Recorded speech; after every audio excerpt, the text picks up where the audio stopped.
मोदी जी अगर इनवाइट ना भी करे जाते तो हमारे ठेंगे से हमें जो तुम आरोप लगा रहे हो हमने उनको डिनाई किया है, बात खत्म हो गई। हमने जिसको ठोकना था हमने ठोका है। हमने ये सोच के ठोका था कि ठोकने के बाद अगर ठोकने का पता चल गया तो हमारे तुम्हारे रिश्तों की ठुक जाएगी, तब भी हमने तुम्हें ठोका।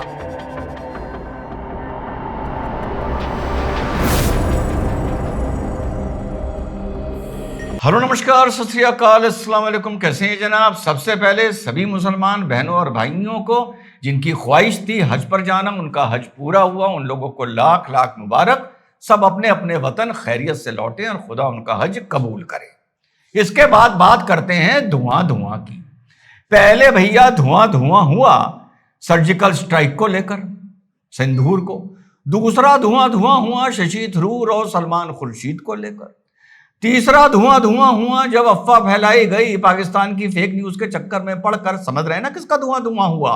कि साहब रशिया ने तो इतने बिलियन डॉलर्स का एक स्टील प्लांट का कॉन्ट्रैक्ट साइन कर लिया पाकिस्तान के साथ, बहुत बड़ा फेलियर है। रशिया ने कहा, काहे बकवास करते हो यार, काहे हमारी दोस्ती में खटाई डाल रहे हो तुम? तो ये धुआं धुआं हुआ।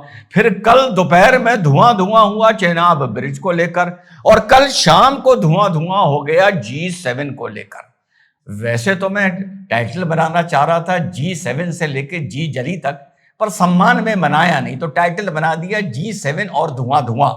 तो साहब बड़ी खुशी की लहर थी देश में। हा नरेंद्र मोदी जी को G7 में इनवाइट नहीं किया जा रहा। अच्छा, मैं चुपचाप बैठा हुआ, मैं कह रहा था वेट एंड वॉच, इस पे बाद में वीडियो बनाऊंगा और ऊपर वाली मेरी मदद भी कर देता है, तो मैंने इस पर अपलोड नहीं किया। और अरे रवीश ने तो इस पर प्रोग्राम भी बना दिया और जाहिलों के 2 मिलियन व्यू भी चले गए।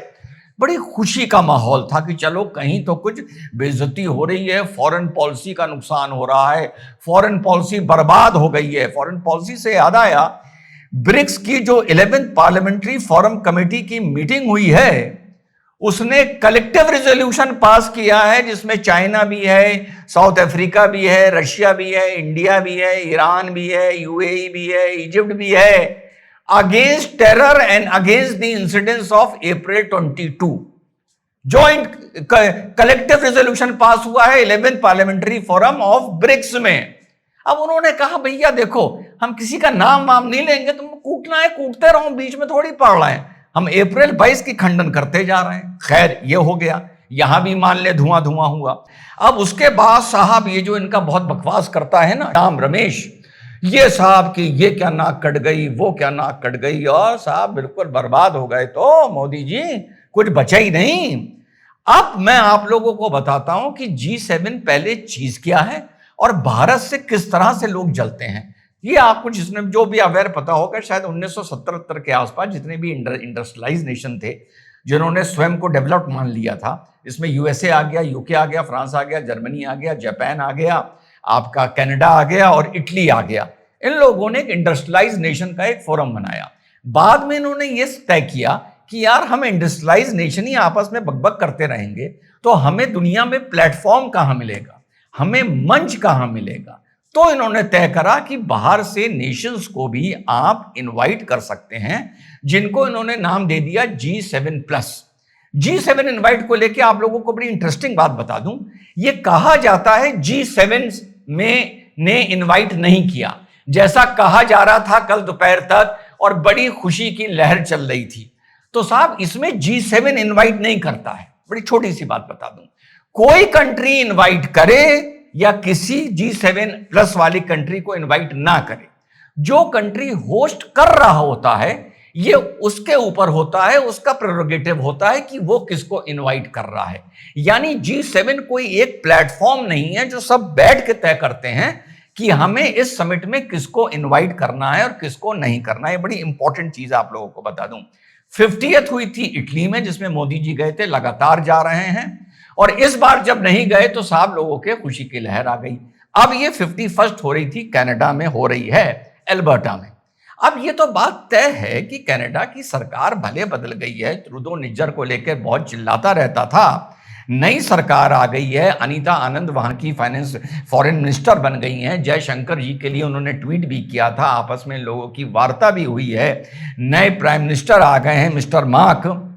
लेकिन एक देश की पॉलिसी होती है। तो इसमें कोई डाउट नहीं था कि कनाडा के साथ हमारे रिश्ते आतंक को लेकर बिगड़े हुए हैं, क्योंकि हमने वहां पर एक आतंकी को आरोप है ढेर किया था। तो इसमें अगर हमें इनवाइट ना भी आता तो क्या हो गया? इसका मतलब जैसा मैंने आपको बताया, हो सकता है इटली ने इनवाइट किया, अगली बार कनाडा ने नहीं किया, उसके बाद अगर कहीं यूके में होगी तो वो इनवाइट करेगा। तो ये इंडिविजुअल चॉइस होती है। ऐसा माहौल नहीं हो, या ऐसी बात नहीं है जैसा माहौल दो कौड़ी के लोग बना रहे थे कि साहब G7 ने टोटल बैठ के तय करा कि हम इनको नहीं बुलाएंगे। और उस पे जो वहां के अब जो मिस्टर मार्क वहां के जो प्राइम मिनिस्टर हैं, उनका इस पर विरोध भी वहां की लोकल पार्टियों ने किया है, जो मूलतः वहां की सिख पार्टीज हैं, कि आपने इनको क्यों बुलाया है मोदी जी को। अभी भी ये चल रहा है, इसमें कोई डाउट नहीं है कि अंदर कुछ पक रहा था कि बुलाया जाए या ना बुलाया जाए, जब तक निज्जर का मामले में इन्वेस्टिगेशन हो रहा है और कनाडा बोल रहा है कि भारत का हाथ है। और इस बीच मैं जब आर्टिकल्स पढ़ रहा था तो हमारे एक हैं Vina Nadjibulla, vice president of research and strategy Asia Pacific Foundation of Canada. उन्होंने ये कहा कि वहां की हैं, उन्होंने वहां की न्यू गवर्नमेंट से कहा ये आपके पास मौका है भारत से रिश्ते मजबूत करने का, ये आपकी स्ट्रैटेजिक नेसेसिटी है कि आप भारत को बुलाएं। आने वाले वक्त में 25% वर्ल्ड की इकोनॉमी भारत के पास होगी। जस्टिस टू निज्जर अलग बात है, लेकिन मोदी जी को इनवाइट ना करना ये अलग बात है। और उन्होंने इटली का एग्जाम्पल दिया कि 50th G7 समिट में मोदी जी को इनवाइट करके इटली ने एक नई रिश्तों की शुरुआत की है भारत के साथ। तो ये जो इनवाइट किया जाता है, ये अपने फोरम का संदेश दूर तक जाए, इसके लिए इनवाइट किया जाता है। रॉयटर्स क्या लिख रहा है जरा आप देखिए। रॉयटर्स का जब मैंने हेडिंग देखी तो उसमें लिखा था, इनकी फितरत देखिए आप, India's Modi says he has received invitation. जब ऊपर आप देखेंगे वो सर्च करते हुए तो India's Modi says he has received invitation. मैंने कहा चलो टैप करते हैं, टैप करा तो अंदर पता है क्या हेडिंग है? ये तो ऊपर हेडिंग है, सब हेडिंग पता है क्या है? Canada's Carney invites India's Modi to June 7 summit. माने ऊपर क्या लिख रहे हैं और अंदर वहां जाकर क्या लिख रहे हैं। तो ये जो लोग जैसे जयराम रमेश हो गए एंड कंपनी हो गए, ये इस बात पर खुशियां बना रहे थे कि मोदी को इनवाइट नहीं किया गया।